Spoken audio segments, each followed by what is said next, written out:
I don't think there's anywhere else in LA that's changed more than Culver City in the last 5 or 10 years. And it's now one of the most pedestrian-friendly and happy walkable places in the entire LA region. But almost everything you see here was only built over the last 10 years. To show you just how much this improved the livability of Culver City, we're going to go back in time. This is Google Street View from 2007. And no, I'm not screwing with you. This is actually the same location. So what happened? How come there was so much new construction in such a short span of time? Well, the Expo line got built here. The area around this station became one of the first and arguably one of the currently only true examples of transit-oriented development in the city. Right around when the line opened here in 2016, development started to explode. But for about 4.5 years, the city had no way to link people living and working in the other corridors around here with this transit stop. To get to downtown Culver City from the Expo stop, your only option was to wait in 1.5 miles of pretty much always constant traffic. Or you could take a bus, which also got stuck in the same traffic jam. On a typical day in Culver City, the main streets are packed to the brim with cars as drivers try to navigate through traffic. It takes so much time when it should take about 15-20 minutes to drive through town, and it takes you about an hour to get through all the stoplights.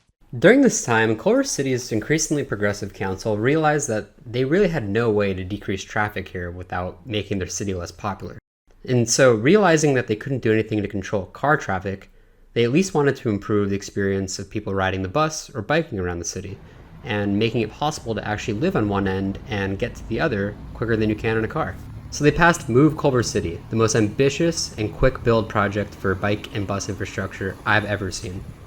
The project essentially made it possible to get on a bus at the very end of the Arts District and travel 1.5 miles to downtown Culver City in about 5 or 6 minutes. And to top it all off, they even added these street treatments that I don't think any other city in the US has done on a large scale before.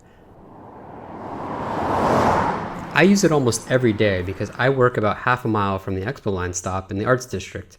And most of the good food and fun people watching is in downtown. And had this project not been there when I started my new job, I would have pretty much never gone down there. I would have maybe parked in a parking garage and been annoyed by the traffic and blah, blah, blah, and it just would have been shitty. But now I take the bus, pay $1, and get there in 4 minutes and fly past traffic and people stuck in their cars and laugh at them. The very fact that bikers and bus riders can fly past people in their cars has caused a temper tantrum of pretty much unprecedented scale when it comes to the car culture wars.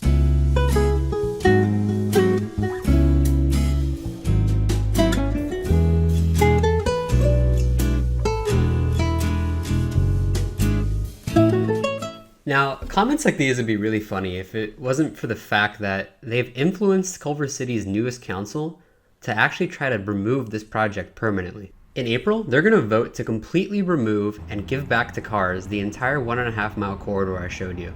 If they do so, they'd be the first American city to have repedestrianized the corridor and then give it back to cars in just the span of a couple years.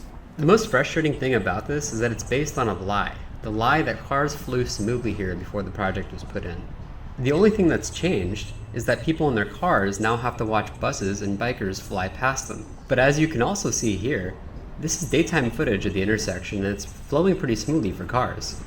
That's because this traffic is very dependent on the time of day and the popularity and the weather. So cherry-picked photos like these that the opponents are using don't accurately capture what's happening here. Take this for example. Here I am biking down Washington Boulevard and passing a lot of stopped and stalled cars.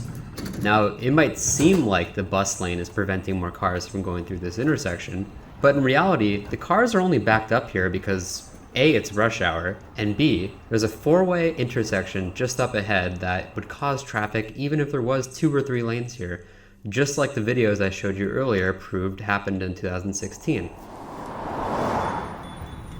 So to conclude, removing the bus and bike lane isn't going to do shit to improve traffic. It's just going to induce more demand, fill up these roads more, and still cause gridlock at intersections. The only difference is that people who get off the Expo line aren't even going to be able to walk around or get on a bus to downtown anymore.